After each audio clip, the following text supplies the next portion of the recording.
कक्षा 12 हिंदी। काव्यखंड पतंग आलोक धनवा कवि। इस कविता में कवि ने पतंग कविता के माध्यम से शरद ऋतु की चमक दमक और बालमन की उमंग का सुंदर चित्रण किया है।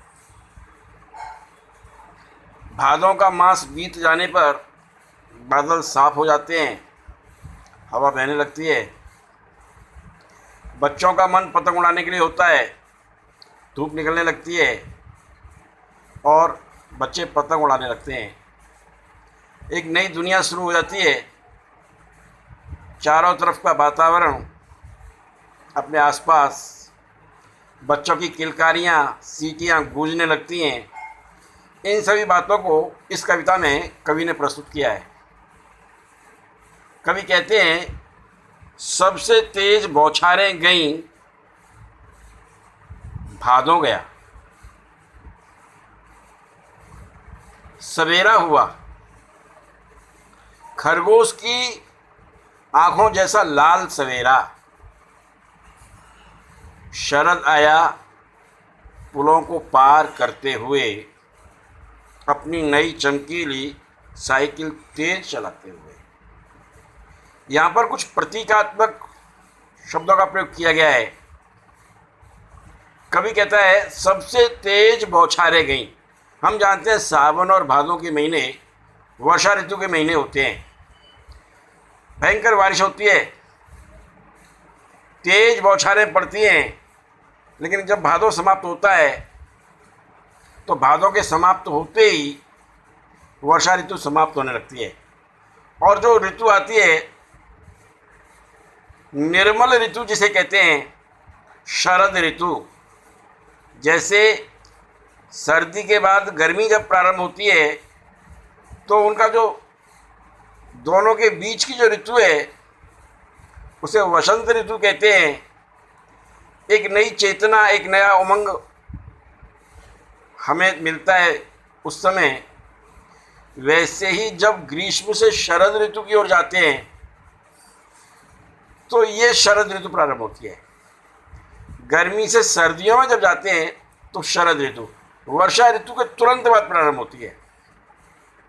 वर्षा ऋतु में हर जगह कीचड़, हर जगह का गीलापन, आसमान में बादल छाए हुए हैं,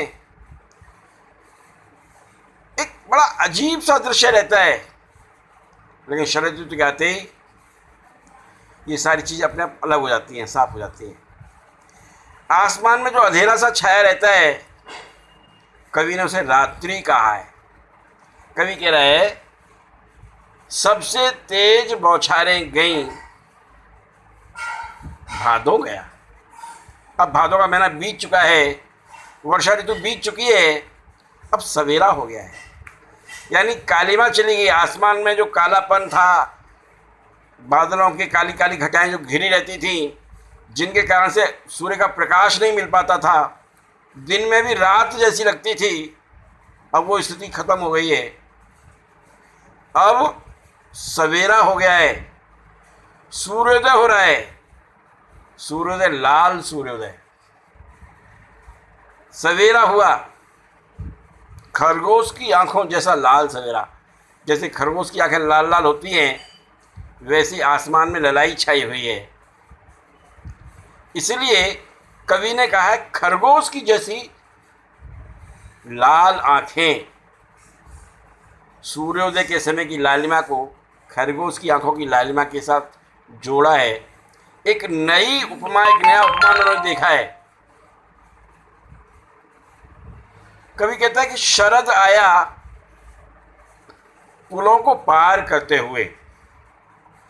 अब यहाँ शरद ये ऋतु के लिए भी प्रयोग हुआ है और शरद एक बच्चे का नाम भी है। जैसे बच्चे अपनी साइकिल चलाते हुए, जब वर्षा बीत गई है तो बच्चे घर से बाहर निकल आए हैं, अपनी अपनी साइकिलें उठा ली हैं और वो दौड़ रहे हैं। और जो पुल है, दो किनारों को जोड़ने वाला, मानो एक गांव से दूसरे गांव में आ रहा है, बीच में नदी है, नदी पर पुल है, तो उस पुल को पार करता हुआ आ रहा है। यहाँ जो पुल है ये दोनों ऋतुओं के संगम की बात है। गर्मी से सर्दी की ओर हम जा रहे हैं, हमने गर्मी से सर्दी की ओर पदार्पण किया है। इन दोनों को जोड़ने वाली जो ऋतु है उसका नाम शरद है। इस शरद ऋतु पर शरद आ रहा है, सर्दी आ रही है। शरद आया पुलों को पार करते हुए अपनी नई चमकीली साइकिल तेज चलाते हुए। ऋतु परिवर्तन, साइकिल का जो चलना है, परिवर्तन है, पहिए का घूमना है, वो ऋतु का परिवर्तन है, ऋतु चक्र है, चमकीला है। अब उसमें अंधापन नहीं है, अंधेरा नहीं है, कालिमा नहीं है, उसमें चमक आ गई है। तो चमक लिए हुए ये ऋतु आई है, ऐसी उसकी साइकिल है, ये चमकीली साइकिल है। ये घंटी बजाते हुए जोर जोर से बच्चे जब निकलते हैं, झुंड में निकलते हैं, तो दोस्तों को बुलाने के लिए संकेत करते हैं। और संकेत कैसे करते हैं? वो अपनी साइकिल की घंटी बजाते हैं। यहाँ पक्षियों का कलरव, पक्षी जब वर्षा की जो परेशानियाँ थीं उनसे दुखी थे, उनकी आवाज़ नहीं निकल पा रही थी, लेकिन वर्षा ऋतु के जाने के बाद जैसे ही शरद ऋतु प्रारंभ हुई है तो उनकी चहचहाहट बढ़ गई है, उनकी कुलबुलाहट बढ़ गई है। ऐसा लग रहा है मानो वो शरद ऋतु का जो बालक है, शरद नाम का बालक है, वो अपनी साइकिल की घंटी बजा रहा हो। पक्षियों की कलरव की तुलना साइकिल की घंटी से की गई है। एक नया उपमान, एक नया प्रयोग है ये। चमकीले इशारों से बुलाते हुए दिन में चमक आ गई है, आसमान खिल गया है, सवेरे में जगमगाहट है, तो इनके माध्यम से वो अपने साथियों को, अपने बच्चों को बुला रहे हैं। पतंग उड़ाने वाले बच्चों के झुंड को, बच्चों बाहर आ जाओ, अब वर्षा का भय नहीं है, वर्षा जा चुकी है, अब मौसम साफ है। आकाश को इतना मुलायम बनाते हुए कि पतंग ऊपर उठ सके। अब आपका आसमान में बादल नहीं है, आसमान खुल गया है, खिल गया है, मानो आसमान मुलायम है। और इतना मुलायम हो चुका है कि अब आराम से पतंग ऊपर जा सकती है, उड़ सकती है। पतंग क्या है? दुनिया की सबसे हल्की और रंगीन चीज उड़ सके। कागज पतला सा, पतली सी कमानी, बहुत हल्का वजन, जो आराम से ऊपर उड़ जाता है हवा के सामने से।